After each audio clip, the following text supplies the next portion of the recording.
Hai guys, selamat datang kembali di channel Indonesia Belajar. Video ini adalah video keempat dari video berseri atau playlist bertema Belajar Probabilitas Dasar. Playlist ini merupakan seri pembelajaran lanjutan dari playlist Belajar Statistika Dasar. Kami sangat menyarankan untuk mempelajari statistika dasar terlebih dahulu sebelum mempelajari topik probabilitas. Dalam video kali ini, kita akan mempelajari permutasi dan kombinasi serta pemanfaatannya dalam probabilitas. Yuk, kita mulai sesi pembelajaran kita.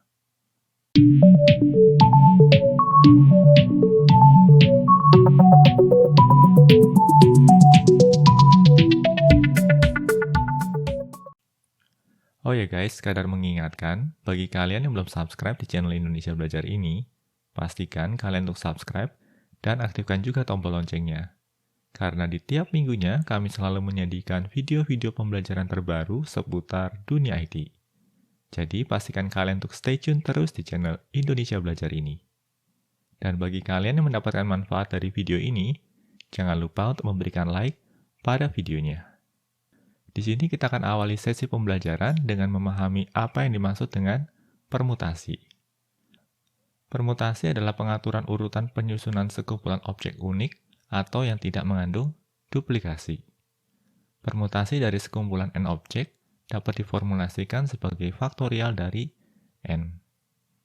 Nah, di sini n faktorial sendiri bisa diformulasikan sebagai n dikalikan dengan n dikurangi 1, dikalikan n dikurangi 2, dikalikan n dikurangi 3, lalu dilanjutkan sampai dengan dikali 3, dikali 2, dikali 1. Nah, atau dengan kata lain, nilai perkalian ini diawali dengan nilai n, lalu dikalikan dengan n dikurangi 1 secara gradual, hingga menyentuh angka 1, seperti ini. Nah, tetapi di sini kita memiliki kasus khusus nih. Kasus khususnya adalah ketika kita berhadapan dengan faktorial dari 0. Karena nilai faktorial dari 0 adalah 1. Kembali pada definisi dari permutasi. Permutasi adalah pengaturan urutan penyusunan sekumpulan objek unik atau tidak mengandung duplikasi. Nah, kata kuncinya di sini adalah pengaturan urutan. Untuk dapat memahami konsep dasar permutasi dengan lebih baik, berikut terdapat contoh kasus yang bisa kita manfaatkan. Di sini kita dihadapkan pada permainan Sudoku. Salah satu ciri dari permainan Sudoku adalah di tiap barisnya akan menampung sederet bilangan atau angka unik dengan jangkauan mulai dari 1 sampai dengan 9. Di sini kami tidak akan membahas Sudoku secara mendalam. Tetapi bagi kalian yang memang tertarik untuk memahami Sudoku dengan lebih dalam, kami akan sertakan referensi pada deskripsi video. Nah, untuk kasus kali ini kita dihadapkan pada pertanyaan berikut. Berapa banyak kemungkinan cara untuk melakukan pengurutan angka pada baris pertama? Karena di sini terdapat 9 angka unik atau tanpa duplikasi dengan jangkauan 1 sampai dengan 9, maka kasus ini bisa dipecahkan dengan melakukan perhitungan faktorial dari 9. Nah, di sini nilai 9 faktorial bisa kita peroleh dengan melakukan kalkulasi 9 dikali 8, dikali 7, dikali 6, dikali 5, dikali 4, dikali 3, dikali 2, sampai dengan dikali 1. Nah, bisa kita lihat di sini ya guys, nilai n-nya atau nilai 9 ini akan terus berkurang 1 hingga akhirnya menyentuh angka 1. Dan sederet bilangan ini nantinya akan dikalikan. Dan di sini kita memperoleh nilai 362.880. Nah, bagaimana guys? Harapannya contoh kasus ini dapat membantu kalian dalam memahami permutasi dasar dengan lebih baik. Yuk, kita lanjut ke slide berikutnya. Di sini kita akan coba memahami definisi formal dari permutasi. Permutasi pada pengaturan urutan penyusunan sejumlah R objek yang diambil dari sekumpulan N objek unik dapat diformulasikan sebagai berikut. Nah, ini merupakan notasi formal dari permutasi. Notasi ini biasa dibaca sebagai permutasi dari pengambilan sejumlah R objek pada sekumpulan N objek unik. Nah, di sini cara penulisannya ya, ada N kecil, lalu diikuti dengan P besar, lalu diikuti dengan R kecil. Nah, N dan R ini ditulis sebagai subscript ya, atau tulisannya dibuat kecil dan berada pada posisi bawah. Lalu nilai permutasi ini dapat kita peroleh dengan melakukan perhitungan sebagai berikut. Nilai faktorial dari n dibagi dengan n dikurangi r faktorial. Nah, di sini dengan catatan nilai dari variabel r-nya ini harus lebih kecil atau sama dengan n. Atau dengan kata lain, nilai r-nya ini tidak boleh lebih besar dari n. Untuk dapat memahami konsep permutasi dengan lebih baik, berikut terdapat contoh kasus yang bisa kita manfaatkan. Berapa banyak kemungkinan cara untuk membentuk 4 digit angka sebagai kode akses, di mana tidak boleh ada angka yang berulang. Nah, di sini kasusnya adalah sebuah kode akses yang terdiri dari 4 digit, di mana setiap digitnya ini akan berisi angka, dan jangkauan angkanya itu mulai dari 0 sampai 9. Dan yang menarik di sini adalah, ketika suatu angka sudah digunakan di salah satu digit, maka angka tersebut tidak boleh digunakan di digit yang lain. Sebagai contoh, kalau kita sudah menggunakan angka 5 pada digit pertama, maka angka 5 tersebut tidak lagi boleh digunakan pada digit kedua, ketiga, ataupun keempat. Nah, kalau kita refleksikan kembali pada formula dari permutasi yang kita pelajari pada slide sebelumnya, maka untuk kasus kita di sini, nilai dari variabel n-nya adalah 10.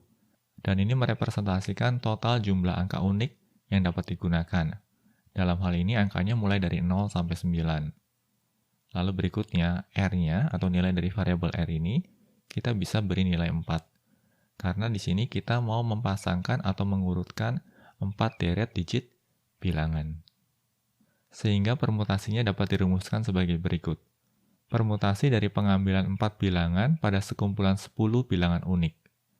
Nah, di sini proses kalkulasinya adalah 10 faktorial dibagi dengan 10 dikurangi 4 faktorial. Oleh karenanya di sini kita peroleh 10 faktorial dibagi dengan 6 faktorial. Dan setelah kita lakukan proses kalkulasi, kita memperoleh nilai 5040. Nah, di sini berarti kita memiliki 5040 cara atau pemilihan untuk membentuk 4 digit angka sebagai kode akses. Bagaimana guys? Harapannya contoh kasus ini dapat membantu kalian dalam memahami permutasi dengan lebih baik. Pada sesi pembelajaran sebelumnya, kita juga pernah menyelesaikan studi kasus serupa dengan memanfaatkan Fundamental Counting Principle. Dan pada sesi pembelajaran kali ini, kita selesaikan dengan memanfaatkan permutasi. Kita lanjut ya ke slide berikutnya. Di sini kita dihadapkan pada studi kasus lain terkait permutasi. 43 orang mengikuti lomba lari tingkat kecamatan. Berapa banyak kemungkinan posisi untuk juara pertama, kedua, dan ketiga yang dapat terbentuk? Nah, di sini berarti nilai variabel n atau total jumlah keseluruhan objeknya adalah 43. Sedangkan nilai variabel r atau jumlah objek yang akan diambil adalah 3. Yaitu merepresentasikan posisi juara 1, 2, dan 3. Contoh kasus ini bisa direpresentasikan dengan notasi sebagai berikut. Permutasi dari pengambilan sejumlah 3 posisi juara dari sekumpulan 43 peserta lomba. Nah, di sini proses perhitungannya menjadi 43 faktorial dibagi 43 dikurangi 3 faktorial. Dan di sini kita memperoleh 43 faktorial dibagi 40 faktorial. Dan setelah kita melakukan proses kalkulasi, kita memperoleh nilai 74.046. Nah, di sini berarti terdapat 74.046 kemungkinan untuk posisi juara 1, 2, dan 3 yang dapat terbentuk dari 43 peserta lomba. Oh ya guys, Fundamental Counting Principle yang pernah kita pelajari sebelumnya pun bisa kita gunakan untuk menjawab contoh kasus ini. Selanjutnya, kita akan mempelajari permutasi pada sekumpulan objek yang mengandung duplikasi. Permutasi yang melibatkan kemunculan beberapa kali objek sejenis dapat diformulasikan sebagai berikut. N faktorial dibagi dengan N1 faktorial dikali N2 faktorial dikali N3 faktorial sampai dengan NK faktorial. Nah, di sini N1 merepresentasikan banyaknya objek jenis pertama, N2 merepresentasikan banyaknya objek jenis kedua, dan seterusnya.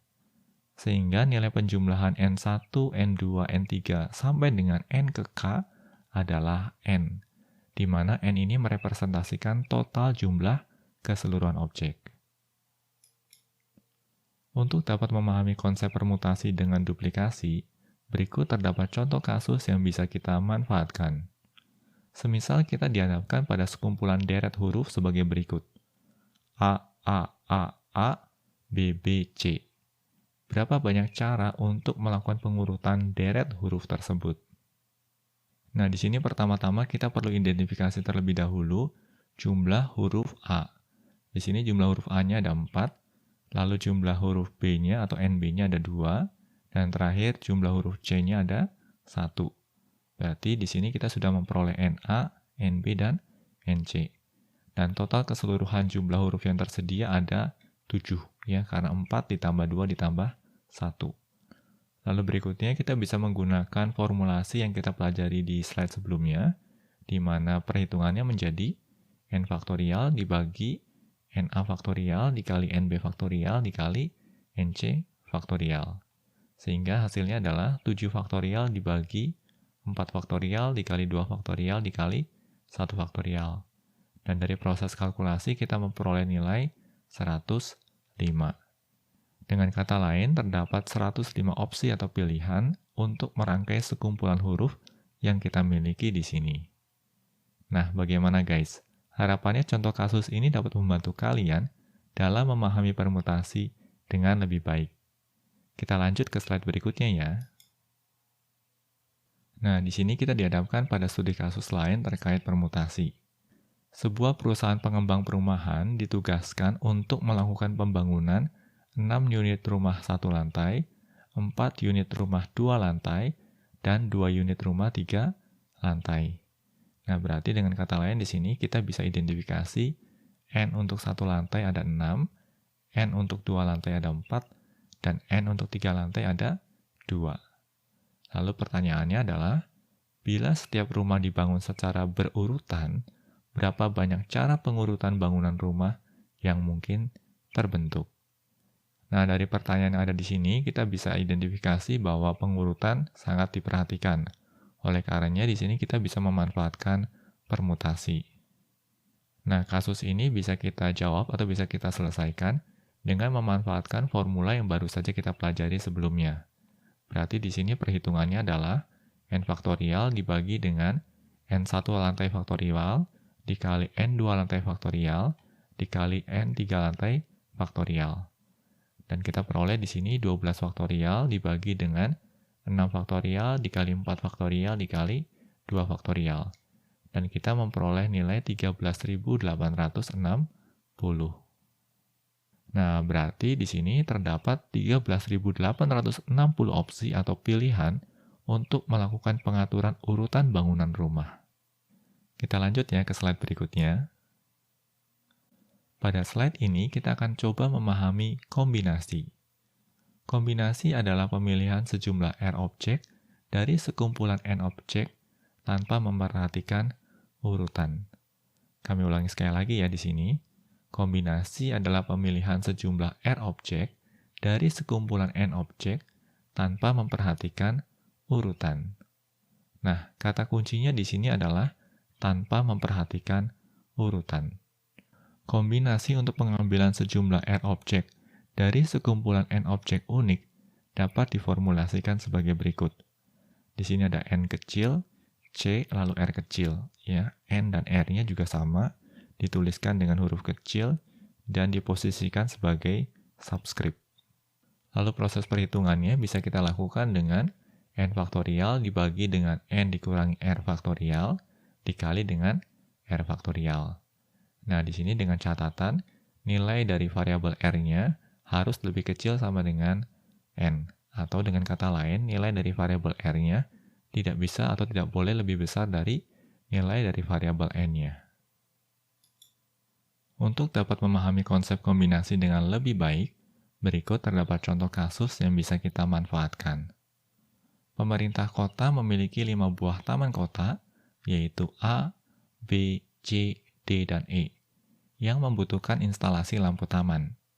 Sayangnya, anggaran yang tersedia hanya memungkinkan instalasi untuk 3 taman kota saja. Lalu berikutnya, di sini kita dihadapkan pada suatu pertanyaan, berapa banyak opsi 3 taman kota yang bisa dipilih untuk instalasi lampu taman? Nah, untuk kasus kita di sini berarti nilai dari variabel N adalah 5, yang merepresentasikan keseluruhan banyaknya taman kota. Sedangkan nilai untuk variabel R adalah 3, yang merepresentasikan 3 taman kota yang akan dipilih untuk dilakukan pemasangan lampu taman.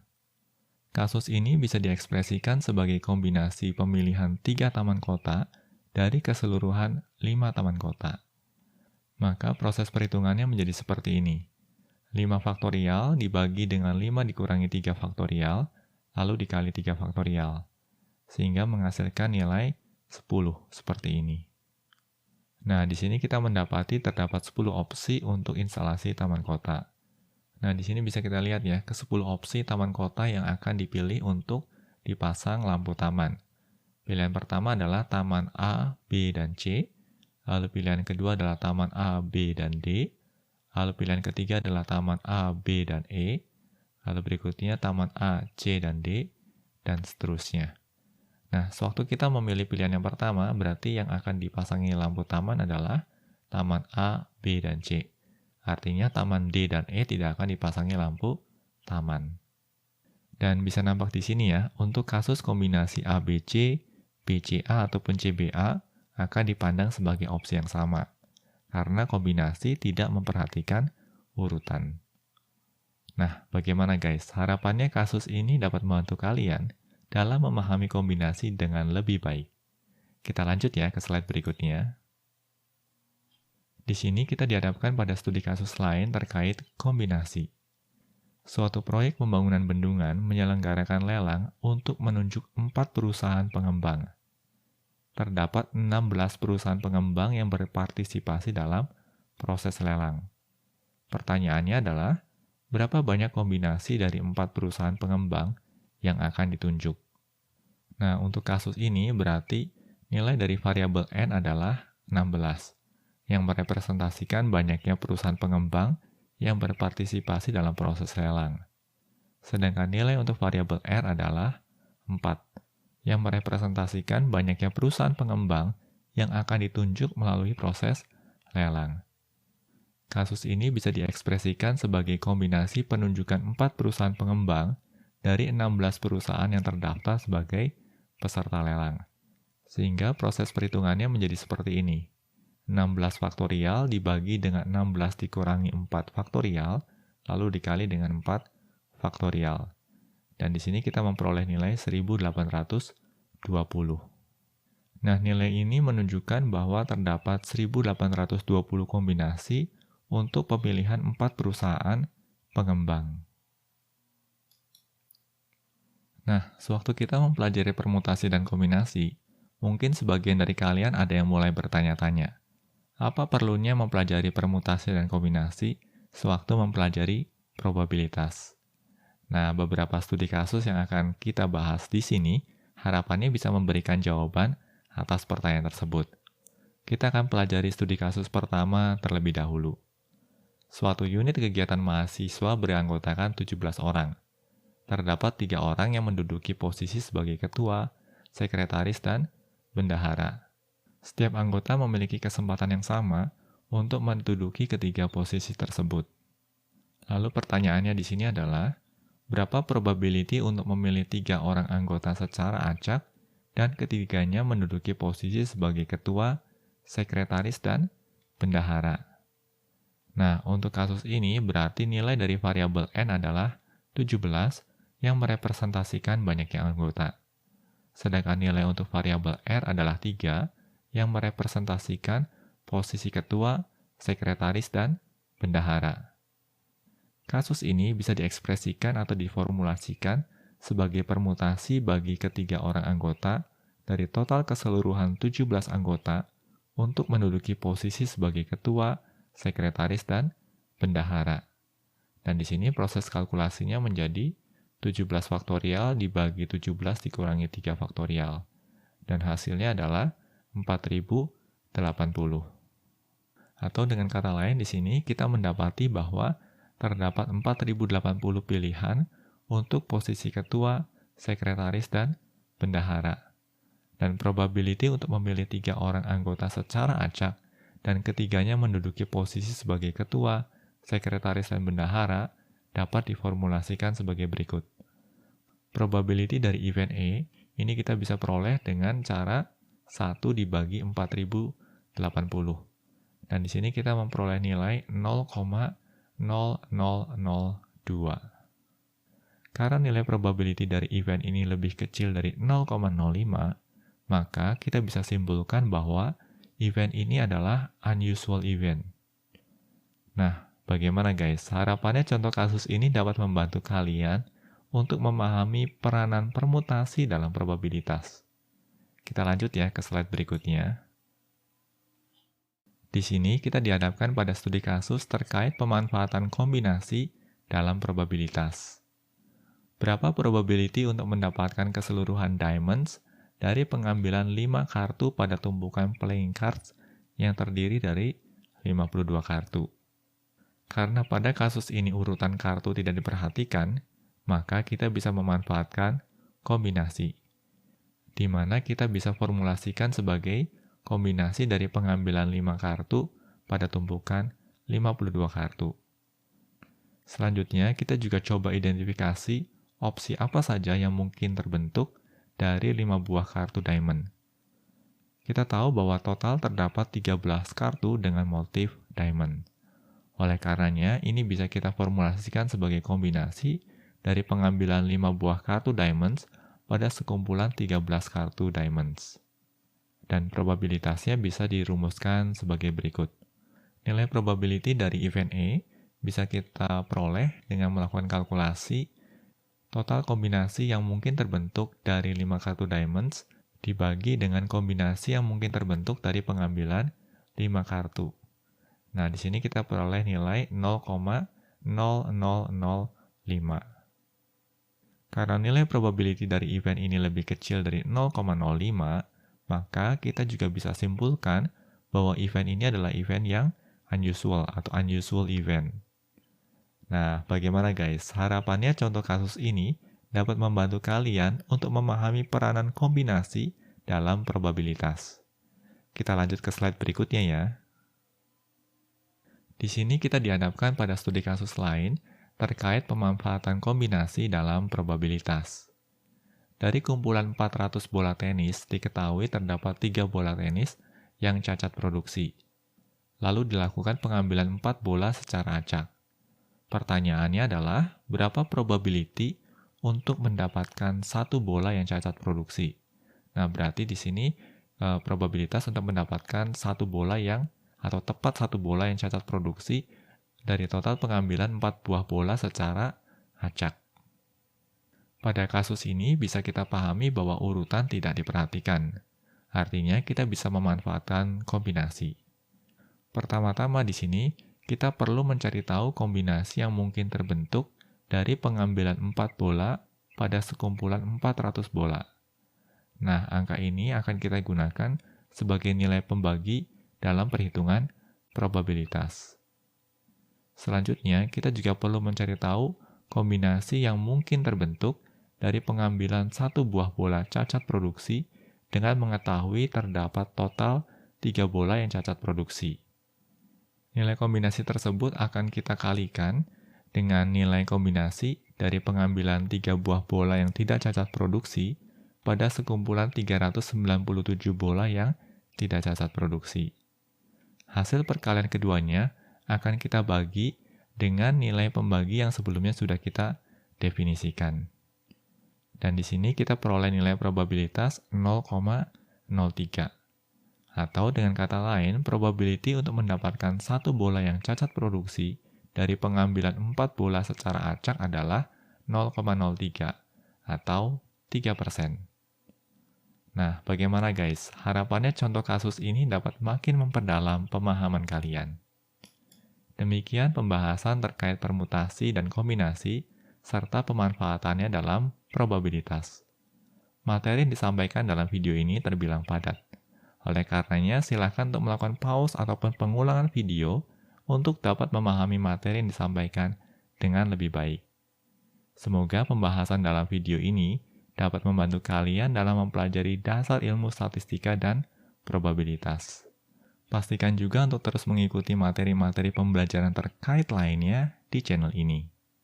Bila mana ada pertanyaan terkait materi yang dibahas dalam video ini, kalian juga dapat menuliskan pertanyaan kalian pada kolom komentar di bawah ini.